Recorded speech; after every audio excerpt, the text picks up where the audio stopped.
I mean, Ladies and gentlemen, welcome to the non-Christmas podcast. It's not a Christmas podcast, but Steve had stopped me from putting up some Christmas cheer in the background. Keep one of them on. It's the 12th. All right. Well, look how nice this is. It's also December, Steve. We should figure out when we're doing our Christmas episode, Tanner. Yeah. And by the way, I got to start planning your gift. You're not giving me anything. No, I'm giving you it. I'm going to make sure we're partnered. No, I'm not accepting a gift from you this year. I didn't have a gift last year. No, dude, you don't even realize how well Joby has performed. I do realize it. I'm against. I have an idea. The gift. I will get Tevis. Tevis can get my gift, and you and Roy can exchange gifts. Oh, so we just go back and forth. It's got to be a circle. Steve, I'll get you a gift. I know what to get you. You're not getting me. We'll figure it out. No, we'll figure it out because I think Chris is going to win in terms of the performance, and so he gets to choose, right? I don't think he'll be participating this year. Chris can't participate. He can't participate. It's not like he's going to give Sofi to anybody. Doesn't matter. Yeah, but I don't think he can talk about stocks right now. He can't associate with us. Yeah. All right, fine. I'm not trying to get in trouble. Is it just the four of us? Just the three of us. Roy's not coming. No, I mean for the Christmas thing. Yeah. Or is there anybody else? We think Roy is sick. Well, I don't think we think that. I think he messaged us, but he's sick. He might show up if he's feeling better, but most likely he's down for the count tonight. But yeah, I just checked. Joby, even though it's had some rough performance recently, it's still up 80%. Uh-huh. What did yours do? Check. What did you give? I gave lemonade. Did you really? Yeah. All right, that might have been fine. All right, whatever. What's it at? 109%. Who cares? Oh, that's interesting. Who cares? No one can. It's 29% is a rounding error, dude. Check Unity this year. Kind of curious. This is what you gave me last year. Yeah. 134%. Sorry, 138. I don't even know why I Bro, if I gave you Unity. Sorry, no. That was it was wrong. It was 83%. Oh. 83% is still I mean it's not Joby, yes, but it's outperforming Joby. But all right. Yeah, we need to okay, so it's gonna be the four of us. Was it just five of us last time? Yeah, it was 5 total. Okay. There's a company you guys should look at. It's called QXO.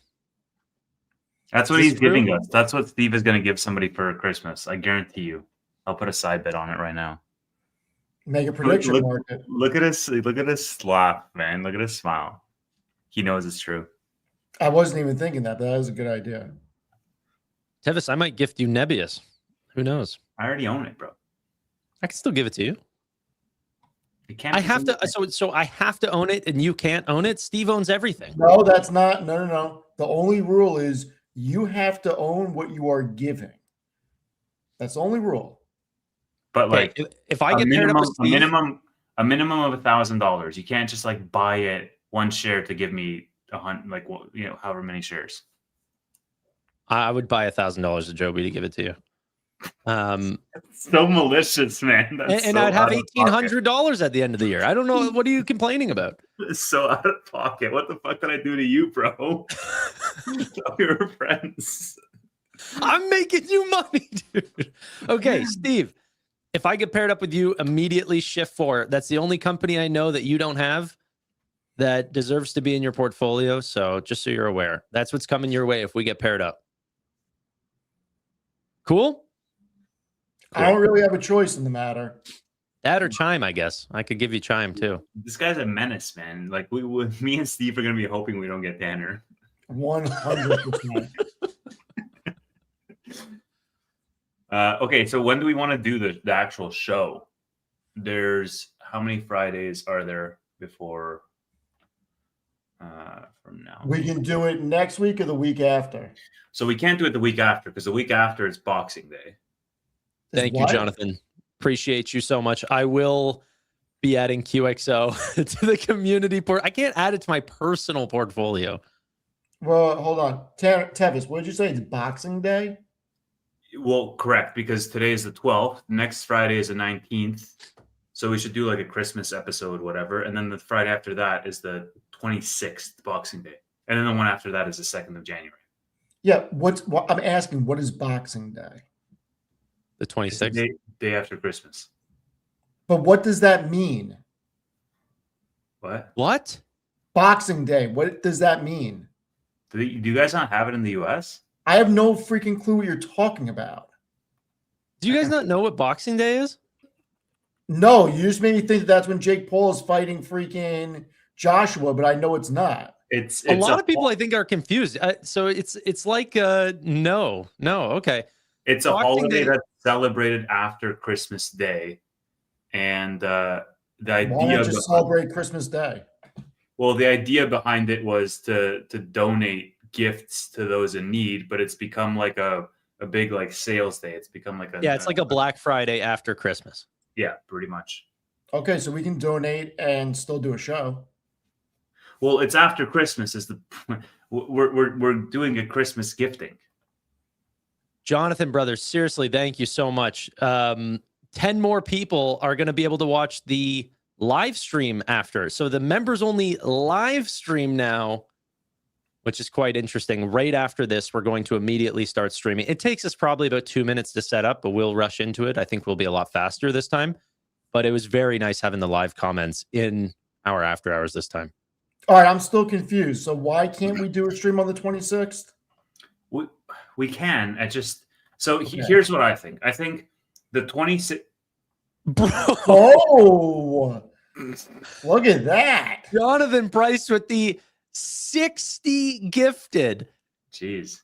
Look at that. To join the live streams afterwards. That is unbelievable. Jonathan, all right, I'll add QXO to my personal portfolio. You better freaking add it at this point. Jeez. I think, Steve, we save the 26th as like a New Year's stream, like New Year's predictions and whatnot. And then we can do the 19th as a holiday gifting stream. And so that way you're ahead of whatever. Problem. Okay. Jonathan's not Dookie Pie. Jonathan is Jonathan. Maybe it's Dookie Pie's husband. Who knows? Whatever happened to Dookie Pie? I didn't know that. That's really what I just learned today, that Boxing Day is a Canadian thing. Did you know that? Apparently I had no clue. Boxing Day is literally, I don't know why they call it Boxing Day. I didn't actually know that it was tied to a charitable giving type thing. I just thought it was like Black Friday. It was like it's always a sales day. You see companies come out and they promote having things that are 60% off. Like it's like, people run through the doors and try to grab everything that's left. Yeah, the same thing as Black Friday. That's how it started, was like charitable donations because it's like leftover gifts from Christmas and whatnot. I guess it's a British thing as well. All right. Yes, let's talk stocks. Steven is right. I'm over the I'm over it. 26 is supposed to be the first day of the Santa rally. Okay. SoFi. Can we jump into that? So SoFi has been pumping out new products recently, like at an unbelievable rate. Essentially, I did a little count going through all the new products, like real usable. Not all of them are revenue generating. There was a full update to SoFi Relay that's not necessarily revenue generating, but either fully updated products or new products in general. 12 new products have been added in Q4 alone. What do you guys think about the size of these new products? So we have crypto, we have remittance payments like instant transfers, L1 options, like all these different things. What do you guys think that this means for Q4's revenue? How much do you think is actually going to be accumulated and added this quarter? That's sort of the question that I've been pondering recently. Steven, I'll start with you. I don't know if I want to go after you with you using fancy words like pondering. I know. I have a thesaurus right beside me. That's why I'm up to date these days. I wouldn't be surprised if you have it open on another screen. I really don't. It's just Bro, pondering, dude. what was that word that you used once so he made fun of you for? I know what it is. Scuttlebutt. Scuttlebutt. You like that? That's memory right there. That was like from 2 years ago. Yeah, that scarred me that day. So which new product do you want to talk about? The secure card? Is that what you want to talk about, Tanner? Secured card, L1 options, crypto. These are all, new products are going to come to SoFi for those products. They're going to generate new profits. The smart card, every customer that now is going to get that smart card needs to pay $10 a month. What does this mean for revenue, bro? I'm more interested in L1 options and crypto than that card. I don't think that card's going to be a huge thing. I think it's going to be a flop. I hope it's not, but I think we'll get more reoccurring revenue out of options and crypto. Yeah, I was just going to say, like, everybody who gets that card has to pay $10. What does that mean for revenue? It's like, it means that not a lot of people are going to buy that card. 100%. It's a massive barrier, but it's just part of the slow rollout. Yeah, but it's not just the card is $10 a month. That's an oversimplification. You get 4.3% APY. You're getting unlimited financial planning access. But it's like a card to build good credit. I mean, they're giving you 5% on groceries. Somebody who actually benefits from 4.3% APY is not also the person who needs to build good credit, who cares about the grocery. Like, the person who actually benefits from 4.3% APY is going to put $100,000 on there in the savings account or whatever and keep it safe to actually fully capitalize. The person who cares about the 5% on groceries and wants to build good credit, generally speaking, won't have a wealth that they can just dump into savings passively. Yeah, I think that's fair.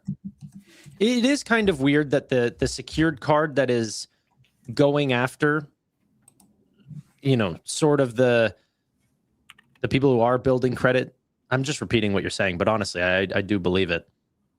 Jonathan Price with the 10 Steven Fiorillo memberships. Thank you, Jonathan. John's one of the gems for sure.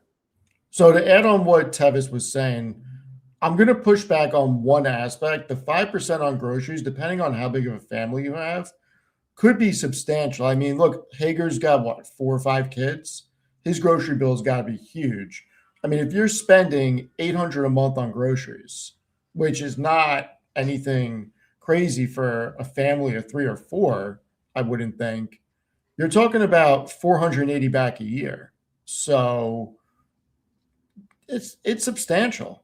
Now, Tanner, what is the rest of the rewards on it? Is it 2 or 3% on everything else and 5% on groceries? Nothing on everything else. Nothing on everything else. So it's straight up just groceries you get the benefit on. Yeah. Then that is a horrible card. Yep. Agreed. Horrible. Because you can get, if I'm not mistaken, an Amazon card, get 5% back on Amazon, but you also get something back on everything else, or Robinhood, 3% across the board. I mean, if you're getting 3% across the board, you're going to make more in points or cash back than just 5% on groceries. Yeah. Thank you, That's John. a net loss right there. Like, that's not interesting. Yeah, another 10 gifted to Tevis. Yeah, thank you so much. That is 80 new people that are going to be watching the live stream tonight. That's going to be a fun live stream tonight. Yeah. Yeah. I agree with Steve. And it being so skewed to just one side just means that people who do, the few people, relatively speaking, who do adopt this card are going to have it as one of many cards that they only use for groceries for that specific reason. And we still have to figure out if you're getting a free run on your cash for the month, or is it drawing it down? No. So this is what's interesting. I've been looking into this. I actually think it's not, and someone from SoFi has not given me the full answer on this. So if you guys are an employee, please step into my DMs and let me know. I'll keep you anonymous. But I think it's actually not just a secured card, because there is a screenshot that SoFi ended up showing off that says the amount that you have in your balance, which means that it stays in your account. So you are still building interest on it. That's guaranteed. And then they also say auto pay is on. Well, my question is, can you turn auto pay off and turn this into a real credit card? That's really why not just go get a real credit card that you don't have to pay $10 a month for? Well, I don't know if you'll be able to. It's not a $10, like that's the confusing part. It's not a $10 a month card. It's a $10 a month for SoFi Plus.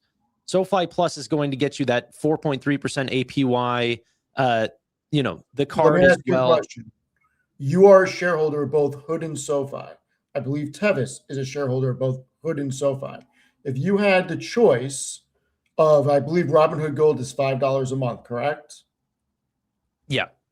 What is better? What is a more, not better, but what is more bang for the buck? Robinhood Gold or SoFi Plus? The Robinhood Gold, but it's also a good card for people who can't get a credit card. You know? So if you have a really low FICO, the gold card is not even an option for you.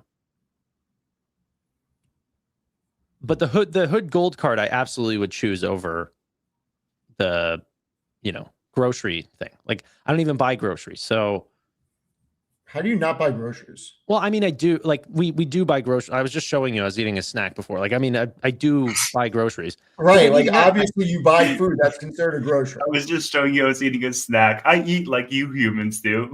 No, yeah, of course. No. Okay. So what I mean is, you know, I'm eating 2 meals a day now, and those are pre-prepped every day. So I'm not buying groceries for those. We don't cook in the house. Right, but that's still considered groceries. You're buying food. No, but I don't think it does. Like, for example, I heard that if you buy at Target and Costco, that does not count because those are warehouse things. And that's also where we get our groceries from. Well, that's ridiculous because that's where people buy groceries from sometimes. I agree. I don't think it's a very thought out card. Hey, Anthony Noto, come on the show. Well, I think that's an interesting point though, right? Because like, if Walmart and Costco count as grocery stores, great. I'm gonna get some home hardware and a new T-shirt and pants. It's like, you know, I think it should be like purely grocery stores, you know. Okay, but think about what you just said. I can go to any regular grocery store, Kroger, and go buy pots and pans and that type of stuff too. Yeah, can you buy a flat screen TV at Kroger? No, but some of the other stuff at Costco. Just saying. You know, I think like if it has an electronics section, it's not a grocery store. Yeah, but you should be able to, like, this is where payments is not really thought out yet. They should be able to see what is a grocery store purchase. I mean, Costco obviously has a massive, you know, Kirkland's a huge brand. I mean, everything gets scanned in for the bill. They should be able to determine what you're spending on everything. And we're not quite there yet, but maybe one day. Should be. That's always been my biggest like idea. And I know that some companies are trying to crack this, but I don't think there is actually one yet. But for the people who have a bunch of credit cards, like a 3% cash back, a 5% cash back, you know, high points for traveling and everything, depending on what you tap, you should just have like your phone tap this thing, it understand what the transaction is, and then choose the card that has the highest rewards. When do we get that? When does that come out? Because then you wouldn't need to, oh, you know what, I got to get my 5% card for groceries and all these sort of things. I just don't think that this is a product that's going to benefit us the way other areas would. So it's not interesting. Yeah, Costco doesn't count as grocery. Yeah. And I'd argue that it should because people spend more money at Costco than regular grocery stores on actual food. Then that'd be interesting because it's like a subscription to shop at Costco and a subscription to have the SoFi card just for 5%. You're going to be dropping like 10 grand a year on Costco minimum to like make that card worth it. You know? Okay, so I asked ChatGPT what the annual spend in the United States for groceries was, and they said on average it's between $6,000 to $8,000 a year. So you're roughly returning $300 to $400 a year by spending $120. Okay, if you now, do all of it on that card and if all of it is eligible. and now ask it, what is the average spend on a credit card per year? It's going to be significantly higher. Obviously, it's going to be significantly higher. Like, how much do people put on a credit card a month? And then think about when you put 3% cash back on the entire nut from Robinhood. I mean, it's actually not much higher than you'd think. Essentially 9,000 to 11,000 per year of credit card purchases. I'm not Depending buying, on the credit card group. at all. There's That's like no double. way. No way. It's almost double, like 6 to 11. Sorry, 6 to 8 versus 9 to 11. Yeah, so like 50% more. This is the average person, Steve. You know, I'm just saying that I think most people use their credit cards for everything. From I electric know, but bills to what's the everything else. average income in the United States? I'm just thinking about what the average monthly bills are for most people. What do you think that is? Yeah, but you're not putting your rent on a credit card, dude. No, not rent, but you. $1,200 a Well, month. hold on. Cell phone bill, Okay, keep electric, going. cell phone bill, electric, gas, Sure. groceries. If you have a car payment, you have insurance. You know, it's so There's a lot funny. of things that you wouldn't think of. That adds up. I asked it, what's the average income in the United States? And it said, average annual salary for workers in the United States is often cited as, between 59,000 to 65,000 per year. And the source that they gave me was a 2024 article from SoFi. They know what we're talking about here. All right. So even if it's $1,100, you're talking about people that are making $60,000 putting a fifth of that on credit cards. I think that's fine. right? Even if it's $1,100 at 3%, they're getting back $396.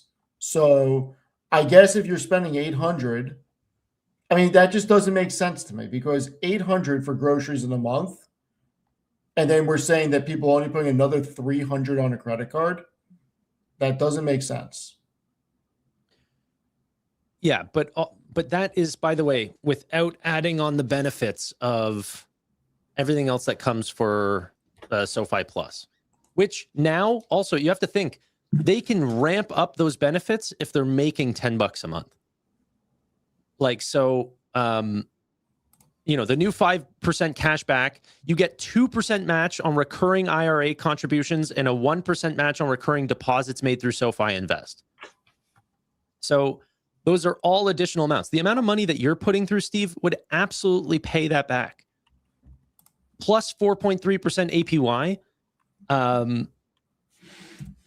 You're getting, what else? You get $1,000 mortgage discount if you're a SoFi member. $400 equity loan discount. Like immediately, that's paying for multiple years if you take out one loan with SoFi. Discount rates on student loans, rate discounts for personal loans.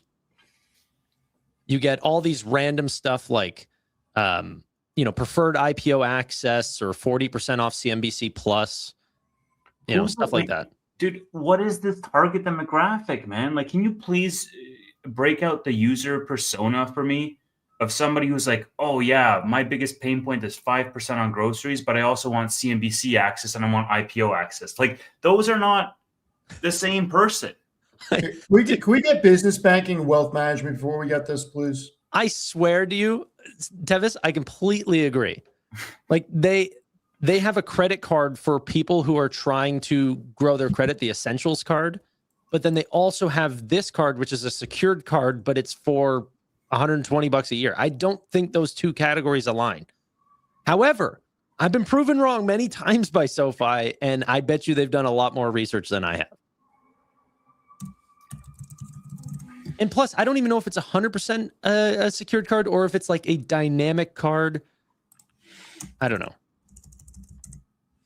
I wish it was a revolving 5%. Have you seen? That's what Chime does. They're only offering like 1.5%, but the category changes, I think, like bi-weekly or monthly.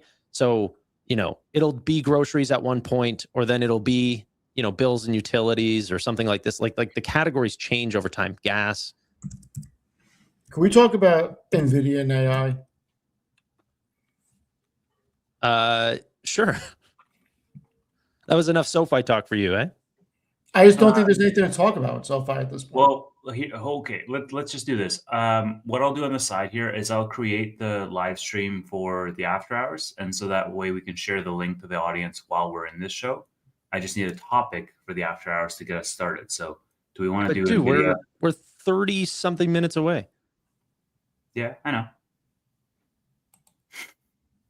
I mean, Oracle and Broadcom were pretty big stories. I think we should go over that and discuss how the market took a dump. The bears are wrong. There's no structural damage to AI, and these valuations do not make sense for the greatest companies ever in the history of the not just American but global economy. I think that you know, it definitely was a stark contrast seeing the growth that NVIDIA is able to put up, and then the growth that Palantir is able to put up, and then one is being priced at 420 times PE or 430, and then a company in a, you know, sort of benefiting from the same idea that AI is extremely bullish is getting 1/10 the multiple. I think that that's crazy. Not Broadcom and Oracle, but they are still in adjacent spaces. But I still think it's crazy that Palantir and NVIDIA can trade so differently. Palantir is very overvalued. There's no question about that. There's a lot of companies that got nosebleed valuations, and that happens in every market. But unlike Palantir, there are companies like Oklo and SMR that did not make any sense. At least you can make some type of an argument for Palantir. The problem is that one thing went right and two things went wrong this week. You had a Fed that came out. We got really good economic data out of their report. You had a dovish Powell cut, and then you had Oracle add $15 billion in debt. Their free cash flow went more to the negative, and Citi analysts came out and said that they are now expected to add 20 to 30 billion in debt a year for the next 3 years for the build out. Then you got Broadcom coming out, and Hock Tan on the earnings call makes a comment about how maybe things are going to get delayed. Maybe they're not. So Oracle and Broadcom have nothing to do with NVIDIA, Microsoft, Amazon, Alphabet, Meta, nothing to do with them. I mean, if anything, Oracle's earnings call showed us that $592 billion in RPO. There is so much demand for their multi-cloud that this is a train that keeps on going. When you add that to Microsoft's, Amazon, and Alphabet, the RPO is over $1 trillion. Now, obviously, that's over a couple of years, probably several years, but that runway for chips is immense. And NVIDIA, if anything, should have been up on that earnings call. Yet it got taken down because the AI bears come out and want to try to make a narrative that they are so wrong on that why are we going to take the word of these bears that are shook of their own shadow over the greatest companies and the greatest CEOs in the history of business? I mean, if this was just Zuckerberg, keep going on the metaverse, I completely understand. But this is not. This is the best CEOs we have ever seen across the board in a segment that does not stop. It only innovates, and it is never stagnating. and we want to say that AI is a bubble, it is the most ridiculous thing I've heard in a year. Yeah, it feels as though this market is just looking for reasons to sell stuff off. The fear and greed index, I mean, dipped back into fear territory.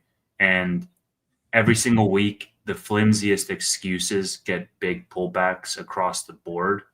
I was just joking with Matt earlier today, like something OpenAI does drags all the public AI companies or the complementary AI companies down, and then that drags the wider market down. And I'm like, it's not even a public company. Like, it's just so fragile. And that's overall the feeling that I have about this market in general is, okay, really? Oracle now has the power to bring the whole market down? Really? Because it used to be where really only NVIDIA and like the Fab Five companies had the power to bring the market down. Now we're widening that to Oracle, and we're widening that to OpenAI, and we're widening that. And it's just like, this is fear, man.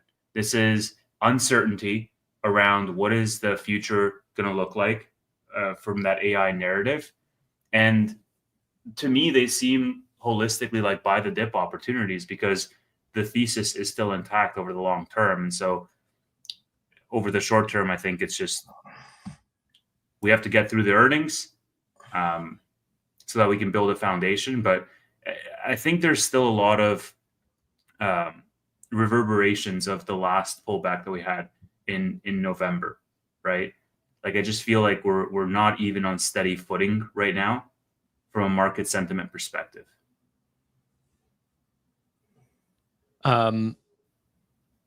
What's it called? So, yeah, I do find that we're just getting sold off at any single turn. But Tevis, how are you sort of positioning your portfolio to take advantage of if AI just keeps trucking along and, you know, maybe there's bearish sentiment, but if you still believe in the trade, what are you buying? I mean, Nebius is 18% of my portfolio. I bought Meta a couple weeks ago. I'm going to continue to buy Meta and maybe get back into NVIDIA. I think at these prices with what's coming out. Dude, if I had your portfolio with no NVIDIA exposure, I think I would take out like a 5% stake today. Like, I don't see how that works out poorly for Tevis exclusively. I'm not talking to the rest of the audience, specifically Tevis. Yeah, it's fairly in line. I mean, Steve really helped me with an allocation document because I mentioned to Steve offline that I was like, hey, I want to sort of restructure my portfolio a little bit and go more defensive stability. And believe it or not, like in the context of my portfolio, which is volatile AF, like Meta, Amazon, NVIDIA are stable. So that process is underway for me. And I'm starting to sell off some things, write aggressive covered calls to roll out of some things and get into some of the safer positions. And my hope is that in January or February at the latest, I'm going to have cornerstone positions in Meta and also in Amazon, and then a smaller allocation in NVIDIA, probably single-digit percentages, like 4% to 5%. But still extremely heavy in Nebius. By the way, I took an additional, or I bought a more Nebius today. Good for you, man. I think so much is not priced into Nebius right now. It's ridiculous. And I mean, look, you weren't an investor at this point, Tanner, but when Nebius first dropped the Microsoft hyperscaler, partnership, the stock like jumped like $30, $40 off of that one single announcement. And that to me is a signal that so much is not priced in. All of this UA data center build out that we're seeing right now has not been officially announced on their PR page. It's not priced in. All of the subsidiary value that they're creating has not been priced in. Databricks is going to go public in 26, has not been priced in from a ClickHouse ownership perspective. Avride Uber partnership has not been priced in. The European build out where they said, hey, we're going to spend 20 billion euros on 5 gigafactories for AI build out. And Nebius is a European company, not priced in. So like there's such, and that's just like news over this week that I'm mentioning, right? there's so much disrespect, I think, that's going on, where Nebius shares in the losses from other AI companies, even though they had, like, the roadmap is looking great for them, but there's so much that's not priced in from the upside. And so I think it's just a great buying opportunity personally. Are you touching any of these or this name, Steve? What, Nebius? Yeah. No. What do you think about some of the neoclouds? Steve, I know you were thinking about Nebius. So where are you at in that process? Because you said it was looking interesting recently. It was. I would like to see them go down, though. To what to level where? and I why? don't know. I don't know. There's just something about it where I'm more on the line at this point of what's going to be the easier play for me to make money. And when I say this, this is me, nobody else. But when I look at where NVIDIA is trading and them putting up 65 billion next quarter, which there's no way they're not doing, and then getting China revenue back next year, and have Ruben come out and seeing what all the RPO numbers now that we see it out of Q3, you can make more in a CoreWeave or a Nebius. There's no question about that. But the easier money, in my opinion, is in NVIDIA. And I'm looking for easy money, not hard money at this point. And I don't think that if we get a downturn, NVIDIA goes down nearly as much as a CoreWeave or a Nebius. So I'd rather take the easy road and just be an NVIDIA, Amazon, Meta, Microsoft, because I just think that they're just going to keep getting bigger. Sure. I mean, that's fair, but that's also a cop-out, dude, because you own like 50 positions and you are also exposed into riskier AI plays. So, well, what riskier AI plays? I mean, you tell me. I don't know your full You profile. said, but no, but you're saying that I'm exposed to riskier AI plays. What are they? Like, Well, I mean, not non-NVIDIA AI plays, right? Well, like Salesforce, that's an absolute cash machine. That's Don't not. do you own No, Oracle? I mean, Do I own Oracle? No. Palantir could be on that list. I thought you did. Yeah, but I own Palantir at such a low number. It doesn't. Palantir could go to 80. It doesn't matter. It's still an 8x. It does matter. No, it doesn't. It's You know still what? an 8x. I'm not a big fan of people saying this. The price that you could exit at, if it was to get cut in half, that is your risk. Hold on. My average in Palantir is like 11. That doesn't matter. Yes, it does. It does It's not like matter. $11. If I don't want to sell because I think in 10 years it's going to be bigger and it goes down to 50, I'm still up 400%. I could give a shit. Honestly, that argument doesn't make sense because the price you could exit out today. But I don't want to exit out today. I know, but let me get a sentence out. I don't need to exit out today. Let me get a sentence out. The market value that you have today is what you should be looking at. Your cost basis does not matter. Okay. Your market value, sorry, your book value does not matter. Your market value is what matters. If that gets cut in half, you are losing half of your market value. You could take that out today. So if you risk by saying, oh, you know what, I bought so many years ago. So like, that's like saying Warren Buffett, Coca-Cola could go down to $3 because I've held it since 1970s.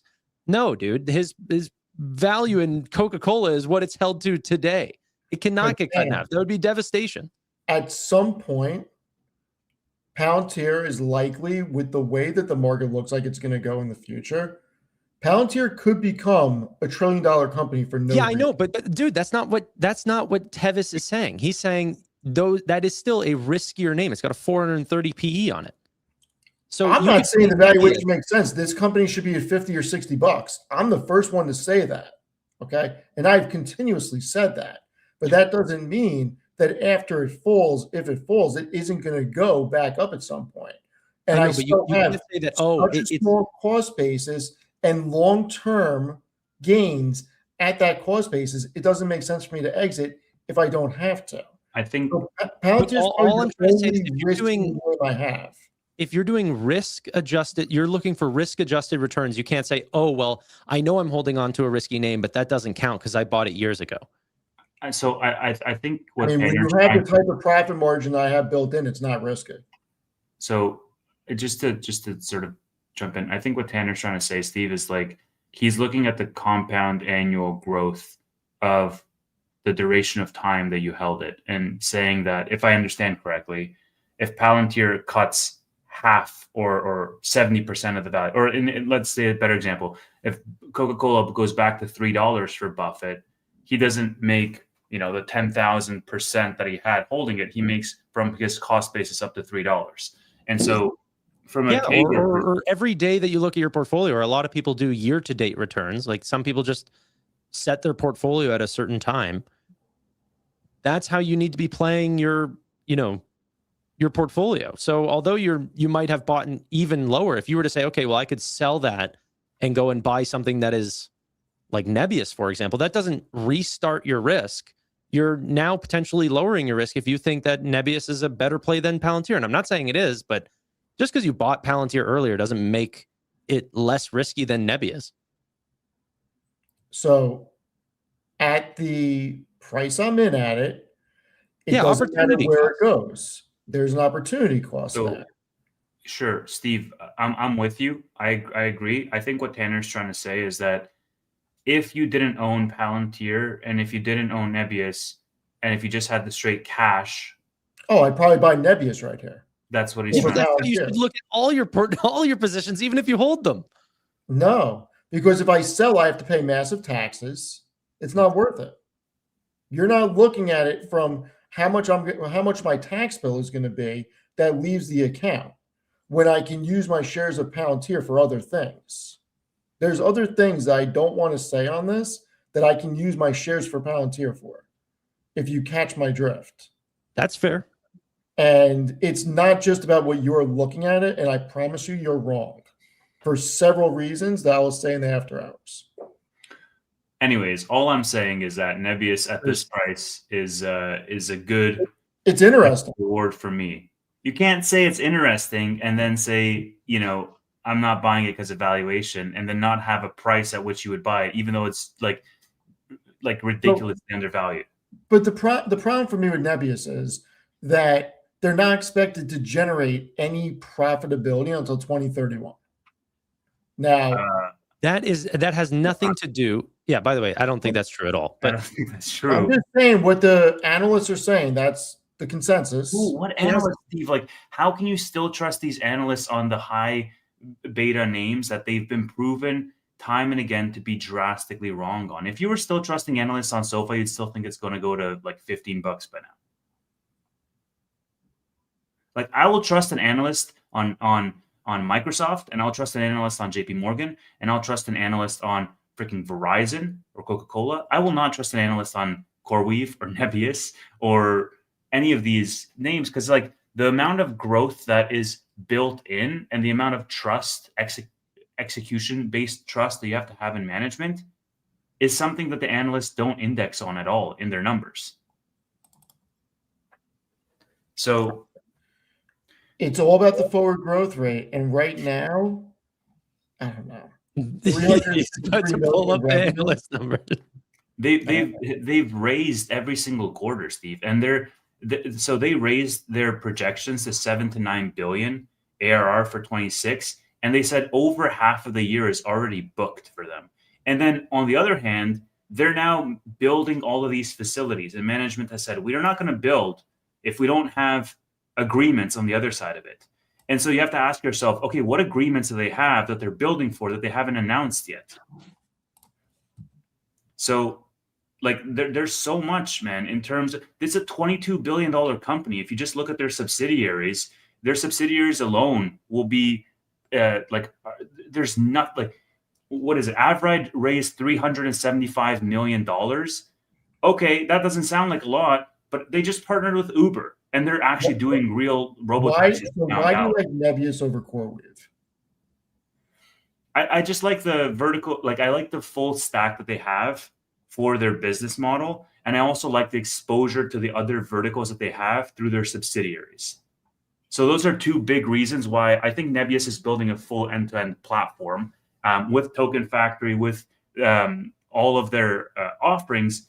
And then you account the subsidiary value, which has zero respect from the market right now. Dude, if Databricks goes public at the valuation of over $100 billion and Nebius has a stake in ClickHouse, that stake alone is going to be like so much more relative to the small market cap that Nebius is currently going off of. It's only $22 billion market cap. And they have what, like 23%, 27% of ClickHouse, something like that. They have like 83% of Avrite. It's just ridiculous, man. Like, so it's a sum of the parts thing, except all the parts are hyperscaling right now, and the core business is as well.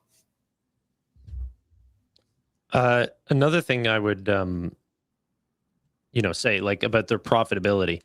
I always think it's weird with growth. Like I would not focus on the profitability, because if they wanted to be profitable tomorrow and just cut all future growth, then they would be profitable immediately. It's because they are growing at 700% that they're like, okay, well, we need to invest every dollar because we just have immediate capacity. And there was another comment in chat that I wanted to address where they said, they feel like half of these sort of hyperscaler deals and AI deals are potentially fake or are going to be canceled later on.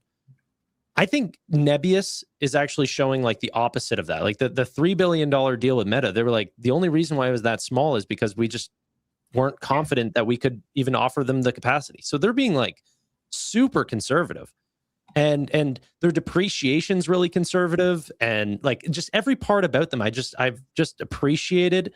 And I think it's also, I don't know, the political nature or the way that they're growing in public markets, that they just don't want to overhype themselves. They're kind of doing the safe road every single time, which was the same feeling I got from Sofi early days.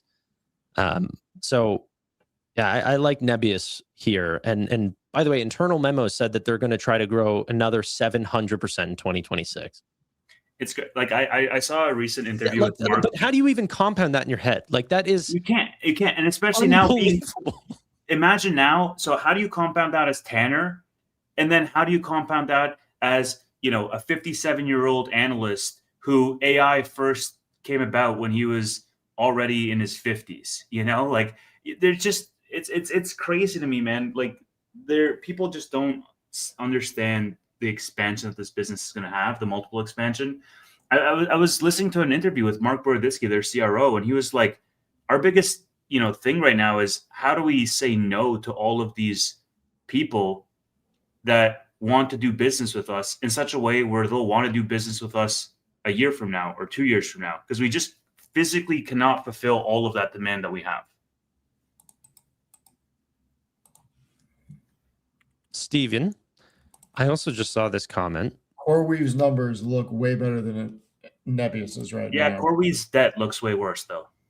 It does look way worse. So, absolutely. Where did the mustache go, brother? Oh, I shaved it off a while ago. No, Steve is not 57. That was just Tevis picking a random number of an analyst. Correct. Steve's a young buck. People don't realize it. I'm trying to bring up their latest presentation. Are you 43, Steve? Yes. Gotcha. So Solana versus 79 billion Ethereum. expected run rate at end of 26. Jesus. Tim Sweeney. Thank you, Tim Sweeney. With the $100 gifted, you guys are looking at the smart card all wrong. You don't compare a secured card with TAM of 120 million people with cards the people can't get.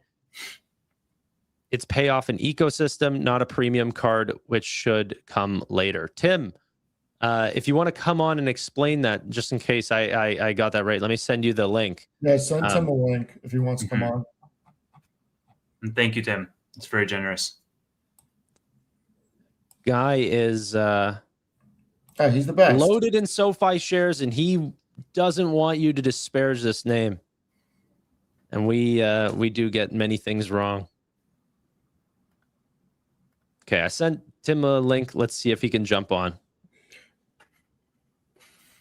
However, based on the SoFi donation, he might be a little behind on the stream. So I wonder if he's even going to see my invitation. We'll see.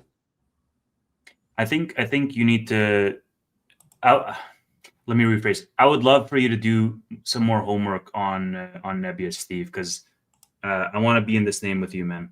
And I'm and thinking about buying both Nebius and CoreWeave actually, Both. because I can't tell which one's going to do better, and I think they're both going to have staying power.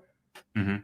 And the debt is a lot, but I don't think it's necessarily going to matter, because if Verizon and AT&T, and these are bad examples, because Verizon does 50 billion of EBITDA, so obviously they can afford a $6 billion a year interest payment on that debt. But with the amount of demand that we're seeing, with over $1 trillion in RPO from just 4 companies, okay, there is so much demand for data centers that either Nebius or CoreWeave is going to win, or both of them are going to win. So I think I would rather hedge my bet, not going all in on one of them and splitting it between the two of them, because I really don't know which one's going to do better. And I do want some exposure to the neo clouds, not just the hyperscalers. I do want to go one vertical down.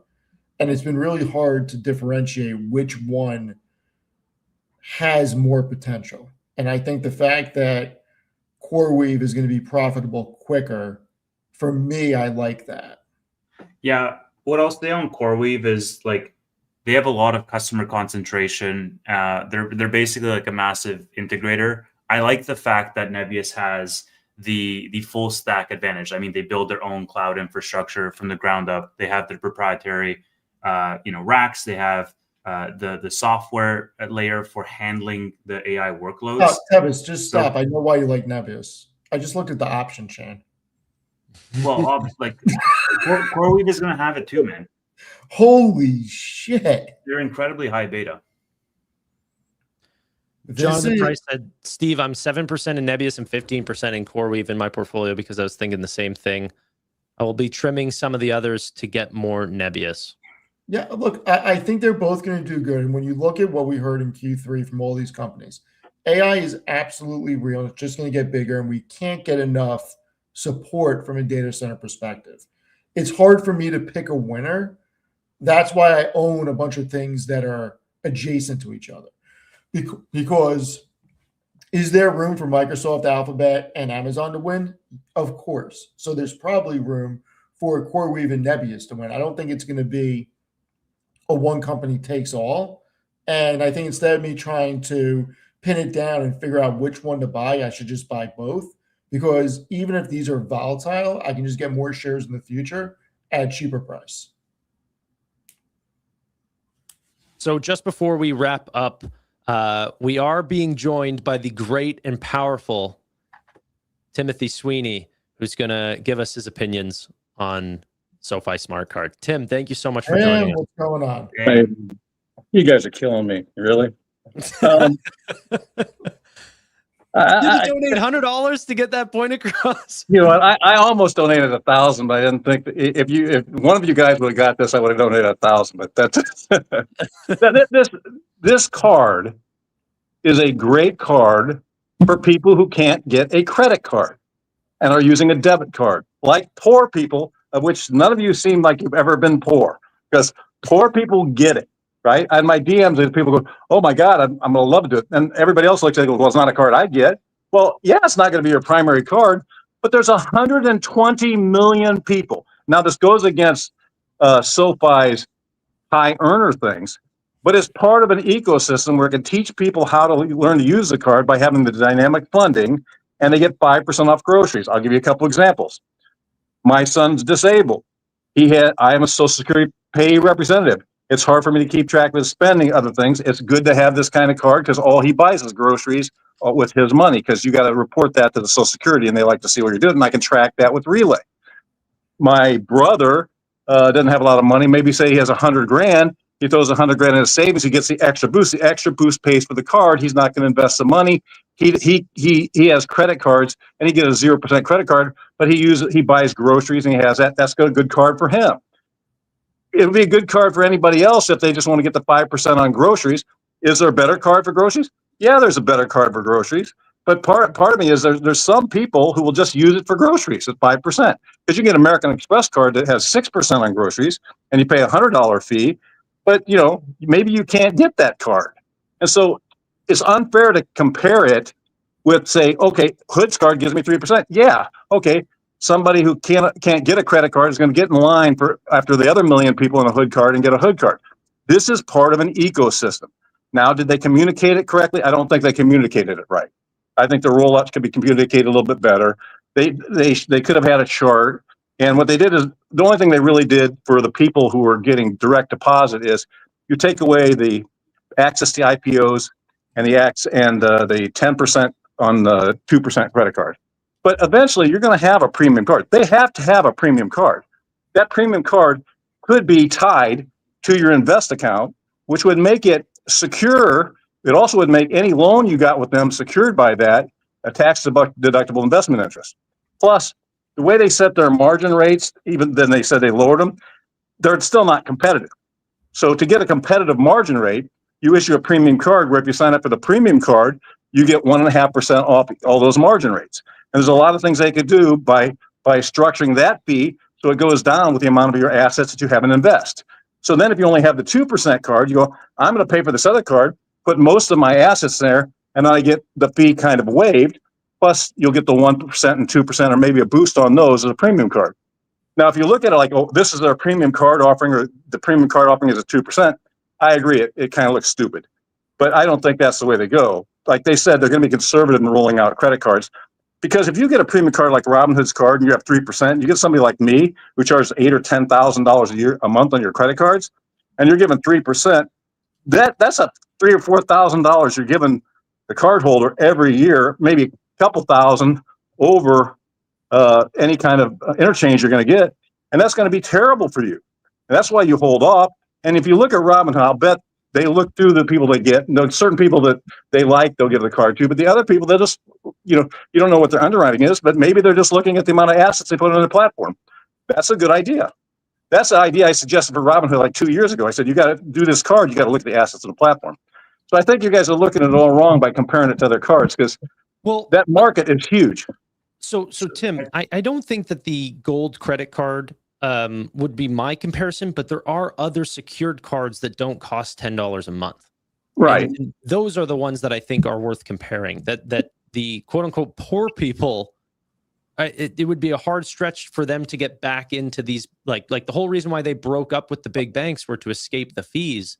And now they're sort of remaking this connection. Yeah, I understand that argument. And so tell me the secured card, because I know Bank of America has a secured card, but Bank of America is not giving you interest on your savings account.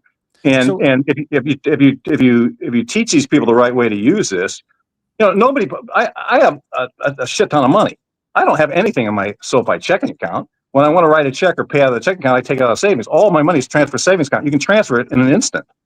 And so my counter would be Chime would be the big secured card competitor, and the APY would not be a benefit to people with no savings.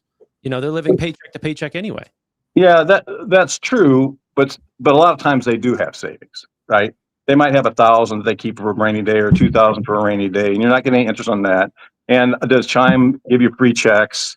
Do you have the bank accounts with Chime, or it's just a credit card? I mean, it's a part of an ecosystem where you train people that are, the reason I'm so in favor of this is, I came from a pretty poor family, and my family doesn't manage money well. And when I sit over them and say, my brother, I sit over and said, like, do this, this, this, this. And when they finally listen to me, they figure out how to manage money. And it's a good card to keep them, have them find out that they have a credit card from a bank, and they learn how to manage their money, and they get some interest. Some of the other things, but if from a student, but you're not looking at the whole population. What if you're a student and you get the discount on the student loan? Or what if you get and you're going to get a student loan anyway? I always suggested they wrap them up together and just waive their fee for a year or two if they get a student loan, just because they could easily do that. So I think it's developing. I mean, I hear what you're saying about some of the other cards, but I don't know if the Chime card, does that give you 5% off on groceries, or do you get anything on the debit cards? They have a a secured card that gives you, I think, 1.5% on a rolling category. So sometimes it'll be gas, sometimes it'll be groceries, sometimes it'll be, other things. That's a lot of work for me. Right? That's a lot of work for me. I'd rather have, even me, I'd rather have the 5% card. I don't buy groceries because my wife does. I'll just give it to my wife and say, use this every time you buy groceries. It's not a big, I agree with you. It's definitely less impactful than SoFi's, like it, having to keep up with all the categories, but it also is not $120 a year. Yeah, that's true. So after they do the soft, but if you can pay for it, it doesn't matter, right? If you can pay for it, it doesn't matter. If you can pay for it out of the savings, people are you're not gonna have the best card out of the whole ecosystem in every category compared to every other card. It's just not gonna work that way. And as a shareholder, you got to figure out what's the best way to hit the people you want and make money. So, students, people just right out of school. I mean, it would have been a much better card if they added restaurants to it, but I think then it doesn't make it profitable. I mean, I've had a lot of DMs of people saying like, oh, well, why don't they just give me this in the 2% card? And why don't, I want this and I want that. I mean, everybody wants stuff and everybody looks at things through their own perspective. But if you look at it through a business perspective, you got to see what's a good card that can get you don't need 120 million of those people. If you get 10 million that are willing to pay it because they buy, this thing that people only buy $500 groceries is kind of nonsense. I mean, people buy $1,000 of the groceries. And if you're a poorer person, you don't get to eat out that much. So you buy more groceries, and so you spend more money on groceries. So that's the category you need if you're poor, because you buy rent and groceries, and you don't have money for much else. You're never going to get this stuff to being a Costco card or Sam's or somewhere else card, because here's the thing: you can categorize this stuff as groceries on your thing, but they make so many mistakes on this stuff. I used to represent Vons. And we had and a couple other grocery stores that big audits. They can't eat. They have make so many errors, like with regard to how they tag individual items as it is taxable versus non-taxable for sales tax purposes. So you can't really count on them. So pretty much they just count on the overall category that those companies have for their credit cards. And I don't think Walmart or Costco is a grocery store category. To tell you the truth, I think that's how it works. Yeah. But it's not going to be. It's like there's several people who would come to me and say, "Should I get this card?" I go, "Probably not. It doesn't help you, but it does help X." So you're not trying to find a card that's uniformly going to get to everybody. Why is Chase such a great lead on credit cards?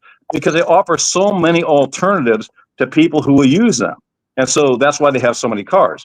I don't think SoFi can go that route. I think they have to have an ecosystem of like 4 cards. I think they've got to get rid of the Essentials card, because I don't see what that does. It has no rewards, right? Yeah. So that you start with the Smart card, and then you give these people incentives to go up to the Everyday card. Or remember, they now waive that, so you can have the Everyday card and the grocery card, or you can have the 2% card and the grocery card. So it's not like they used to, where they forced you into having only one card and you go, this is the card I'm going to pick, because you're definitely, that's the only credit card you're going to get and you're making money. You're never going to pick that card, right? Because I don't even buy the groceries. I'd never use the card. But my wife will use it. She'll use it in groceries. Let's because we're already past time now. But yeah, Tim, I'm curious if potentially you either have time this weekend or, during the week or something like this, where we can do a SoFi dedicated conversation. I'd like to do another long talk, but we just got you in at the end of the show, which is honestly bad. Poor planning on my part. I should have sent your invite a long time ago. But do you have any extra time? Because we're a little past. Yeah, I have some time. I'm just sitting home. I just got out of the pool, actually. Okay, so why don't I set something up? If Steve wants to be a part of it, Tevis, I'm sure, does also want to be a part of it as well. We can set up another podcast specifically to talk SoFi. Yeah, that's fine. That's fine. Okay.